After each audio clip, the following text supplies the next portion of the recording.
میں کہتا ہوں مرزائیو، ہم مسلمان تو الحمدللہ اپنی ڈی پی کے اوپر گنبد خضرا کی تصویر لگاتے ہیں، مولا علی کے مزار کی تصویر لگاتے ہیں، غوث پاک کے گنبد کی تصویر لگاتے ہیں۔ میں نے کہا تو واقعی میں حلالی ہے تو کبھی ڈی پی پہ مرزا کو تو فوٹو لگا کے دکھا۔ تیری بیوی بھی کہے گی کس چوڑے لانتی کا فوٹو لگایا ہے تو نے، اس کی شکل ہی لانتیوں کی طرح ہے۔ میں نے کہا میرے آقا کا گنبد اتنا چمکتا ہے،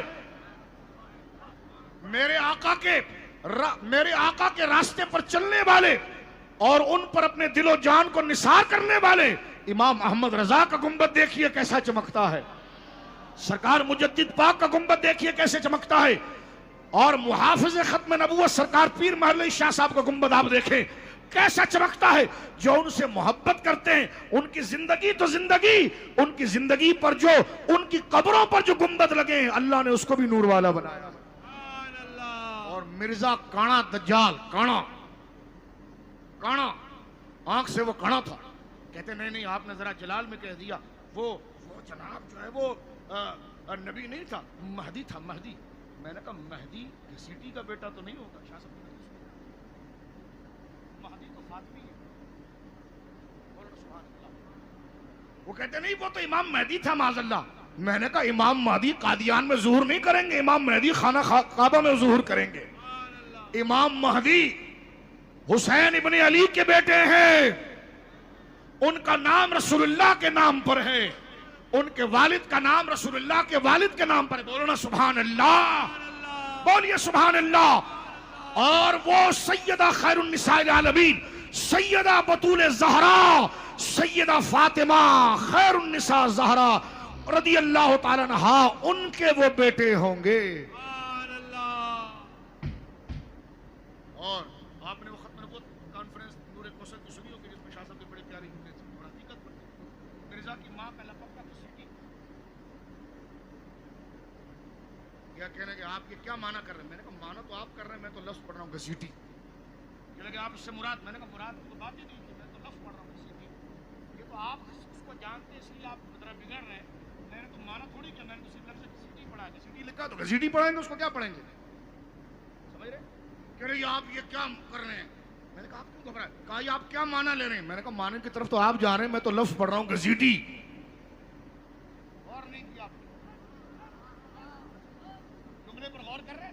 کہہ رہے آپ یہ گھسیٹی کا کیا معنی دینا چاہ رہے ہیں؟ میں نے کہا معنی تو آپ سوچ رہے ہیں، میں تو گھسیٹی بول رہا ہوں جو لکھا ہوا ہے، لیکن آپ کو بھی پتا گھسیٹی کا معنی آپ سمجھ رہے ہیں، آپ تبادر ذہنی جس کو کہتے ہیں۔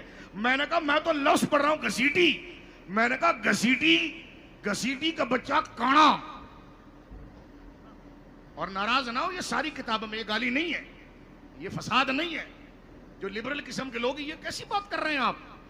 میں نے کہا جب وہ خبیث یہ بات لکھیں کہ ابو بکر عمر جیسے لوگ میرے جوتے کا تسمہ باندھے، معاذ اللہ، العیاذ باللہ، لا حول ولا قوت الا باللہ۔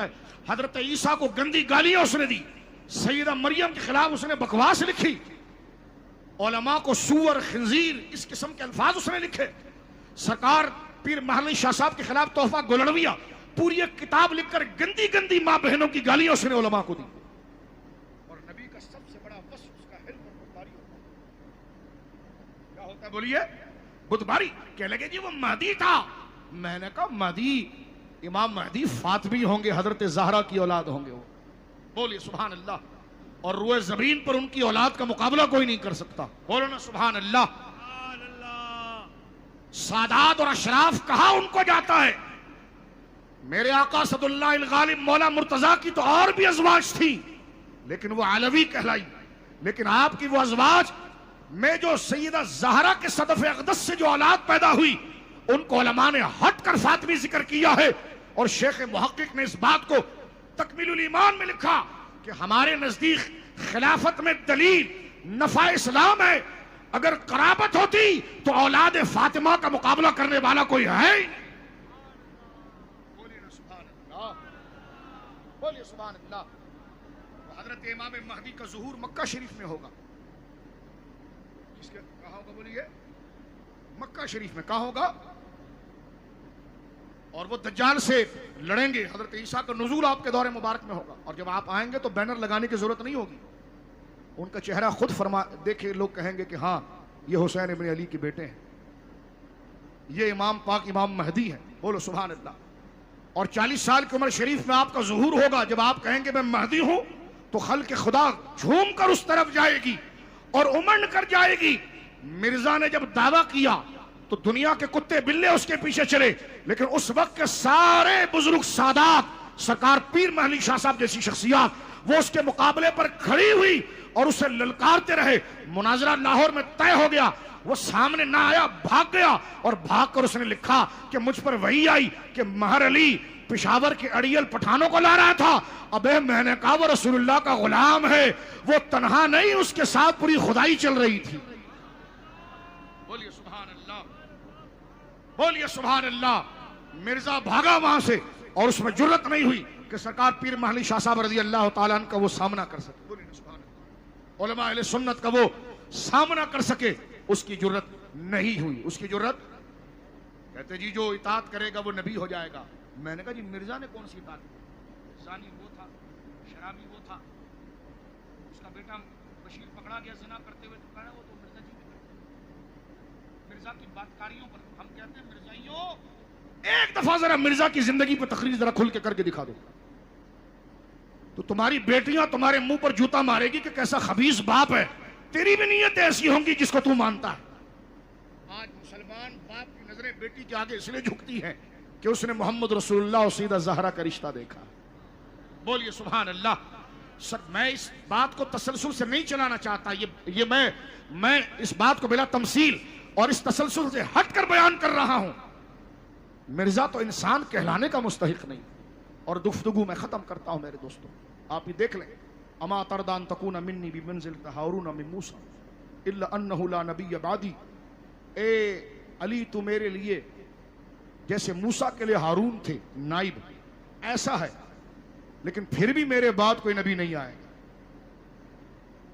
اگر نائب تتبع میں نبوت کی بات کی جائے تو سرکار نے وہی تشبیہ تو حضرت علی کو دی تھی، لیکن آگے ارشاد فرمایا کہ یہ تشبیہ میں کسی خاص وصف میں دوں گا، نبوت میں نہیں دے سکتا. فرمایا اس لیے کہ اللہ رب العالمین کا یہ فیصلہ ہے کہ میرے بعد کوئی نبی پیدا ہوگا ہی نہیں. اور تم اگر یہ کہو کہ تقوی سے کوئی نبی ہو جاتا ہے، میں نے کہا تو ابوبکر صدیق تو وہ ہے جس کو قرآن اتقا کہتا ہے. وہ سید النبی الاتقا، اتقا کہتا ہے جسے خدا سب سے بڑا پرہیزگار کہے. وہ نالین کے سامنے غلامی کرے، نبوت کا دعویٰ نہ کرے، العیاذ باللہ. اور اس صدیق اکبر کے بارے میں تو یہ جملے کہے بھی نہیں جا سکتے. صدیق اکبر رضی اللہ تعالیٰ عنہ تو ساری امت کے لیے ماڈل ہیں اطاعت کے، کہ رسول اللہ کی فرمان برداری ظاہراً اور باطناً کیسے کرنی ہے. اس کی مثال، اس کا عملی نمونہ حضرت ابوبکر صدیق ہیں، جن کا لقب ہے یار غار، یار مزار. بولیے نا سبحان اللہ. یار غار، یار غار، یار مزار، یہ حضرت ابوبکر صدیق رضی اللہ تعالی عنہ.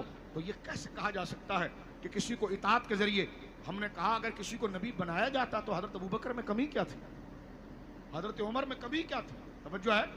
عثمان و علی رضی اللہ عنہ اجمعین میں کمی کیا تھی؟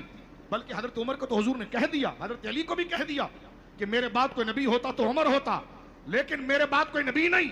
اور میں نے کہا جن کو کہا وہ نہ بنے. چوڑے تیری تو شکل کوئی انسانوں والی نہیں تھی، تو نبی کہاں سے بنتا؟ شکل آپ نے دیکھی، اس کی شکل کبھی نیٹ پر آپ دیکھیں تو آپ، میں خیال میں آپ کو اچھے باربیکیو سے بھی آپ کو نفرت ہونا شروع ہو جائے. سامنے تلی ہوئی مچھلی کو آپ نہ دیکھیں، کیونکہ اتنا منحوس اور ملون اس کا چہرہ ہے کہ آپ کے سامنے گلاب جامن بھی رکھا ہو تو آپ کو کراہیت آئے، کیونکہ اس منحوس کو دیکھنے کے بعد بندے کا منظر ہی پورا چینج ہو جائے. بات سمجھ رہے میری آپ؟ اللہ اکبر، العیاذ باللہ.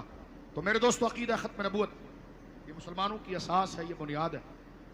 ہم حکومت وقت سے بھی اس کانفرنس کے ذریعے مطالبہ کرنا چاہتے ہیں کہ ہم پرامن لوگ ہیں، کوئی سیاسی سکورنگ اس میں نہیں ہو رہی، کوئی سیاسی سکورنگ اس کے اندر بولیے نہیں ہو رہی. مراد و مقصد یہ ہے کہ جو اقلیت ہے اس کو اقلیت کی سطح پر رکھا جائے. سمجھ رہے؟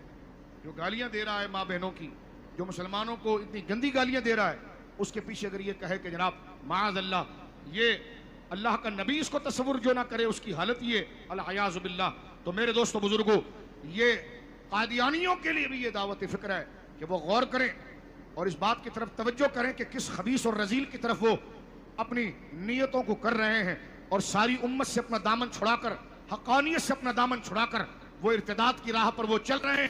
یہ موقع اس وقت ہے کہ کسی ولی کامل کی بارگاہ میں پہنچے اور محمدی سلسلے سے جڑنے کے لیے، اس فیض کامل کو حاصل کرنے کے لیے علی الاعلان توبہ کر کر اس پر لعنت بھیجیں اور آئیں اور دامن مصطفیٰ سے وابستہ ہو. بولیے میرے دوستو محبت سے سبحان اللہ، بولیے محبت سے سبحان اللہ. تو آج کی یہ کانفرنس جو عقیدہ ختم نبوت کانفرنس تھی، اس کے ہر زاویے سے آپ کے سامنے یہ باتیں ذکر کی گئی اور اس بات کو سمجھانے کی آپ کے سامنے کوشش کی گئی کہ سرکار دو عالم صلی اللہ علیہ وسلم کے بعد کوئی نبی پیدا، معجزے حضور کے آتے رہیں گے، غوث اعظم کی شکل میں، امام محمد رضا کی شکل میں، سرکار مجدد الفسانی کی شکل میں. بولو نا سبحان اللہ. ذرے جھڑ کر تیری پیزاروں کے تاج سر بنتے ہیں سیاروں کے. سرکار دو عالم صلی اللہ علیہ وسلم کی نالین مبارک سے جو غبار اڑا ہے وہ قیامت تک مجددین کی شکل میں ظہور کرتا رہے گا. بولی نا سبحان اللہ. مجددین کی شکل میں وہ ظہور کرتا رہے گا. ایک ایک مجدد اور ولی کامل کو دیکھے تو بندہ حیران ہو جاتا ہے، ان کے تقوی، ان کے طہارت، ان کے علم کو دیکھ کر کہ ذرے جھڑ کر تیری پیزاروں کے تاج سر بنتے ہیں سیاروں کے. کیسے آقاؤں کا بندہ ہوں رضا، بول بالے میری سرکاروں کے. اللہ رب العالمین حضرت علامہ نثار علی اجاگر صاحب قبلہ دامت برکاتہم العالیہ کو بہترین اجر عطا فرمائے کہ ایک دفعہ پھر انہوں نے شہر کراچی میں علمی رنگ سے عوام الناس کو بہرہ مند کرنے کے لیے تسلسل کے ساتھ صرف خطابات اور ایک ہی عنوان کے تحت انہوں نے رکھنے کی یہ سعادت پائی ہے. اللہ رب العالمین جل وعلا ان کی بزم کو برکت عطا فرمائے. اب بلا کسی تاخیر کے سرکار حجت الاسلام شہنشاہ خطابت حضرت علامہ قبلہ سید پیر عرفان شاہ صاحب مشری موسوی کاظمی دامت برکاتہم العالیہ کو براہ راست میں دعوت پیش کرنے کی سعادت حاصل کرتا ہوں کہ حضرت اپنے ارشادات عالیہ سے ہمارے قلوب و دل کو روشن کریں اور حضور کی محبت اور عقیدہ ختم نبوت کی پاسداری کے لیے ہماری فکروں کو وہ بیدار کریں اور ہم میں چھپی ہوئی استعداد و صلاحیت کو وہ بالغ کریں، روشن کریں. بآواز بلند نعرہ تکبیر، نعرہ رسالت، نعرہ رسالت، نعرہ حیدری، نعرہ تحقیق، تاجدار ختم نبوت. مانا کہ وقت بہت گزر رہا ہے، عشاء کی نماز آپ پڑھ چکے ہیں، فجر انشاءاللہ ادا کریں گے. وقت گزر رہا ہے لیکن ایک بہت بڑی سعادت میں گزر رہا ہے. لوگوں کا وقت گانے بجانے میں گزرتا ہے، آپ کا وقت اس وفاداری کے سبق کو سیکھنے میں گزر رہا ہے کہ کس کے غلام ہیں اور کیسے اس طریقے پر ہم نے کام کرنا ہے کہ اب میری نگاہوں میں جچتا نہیں کوئی، جیسے ہے میرے آقا ایسا نہیں کوئی. سنیوں کے شہنشاہ، سنیوں کے شہنشاہ، سنیوں کے رہنما،